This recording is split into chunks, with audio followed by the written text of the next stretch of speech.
Totoo ba to, Bongbong Marcos? Etong video na ito, AI ba to? Ay, sinisimulan ko na ha. Kaya nga nagtatanong tayo kasi nakita ko tong video na ito. So, gusto kong matanong kung AI ito. Hindi ko rin alam. Honestly, hindi ko alam. But I really hope na itong video na ito ay AI. Bakit? Napakadelikado nung sagot ni Bongbong Marcos patungkol doon sa ano ang gagawin natin laban sa gera. Delikado po ito. Napakadelikado nitong binitawan ni Bongbong Marcos na ito. Pakinggan po natin. Mr. President, with the expected oil price hikes in the coming weeks and disruption in the global supply chain, I think it's also a fair assumption na tataas din po ang presyo ng ibang mga consumer goods.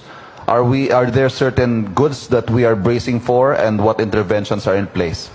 Yan, okay. So, bukod sa langis, syempre, pag tumaas ang langis, tumaas ang gasolina, tataas din yung ibang mga produkto. So, anong ine-expect natin? Yan po ang tanong. Ano pong ine-expect natin, President Marcos, na mga iba pang tataas na produkto? Ano ang ating planong gawin para masolusyonan natin itong pagtaas ng produkto ngayong panahon ng gera? O, ito po ang sagot ng presidente nyo. It all depends on how long this lasts.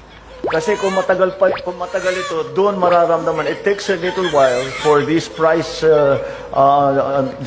shocks to go through the system bago maramdaman yung daily consumers na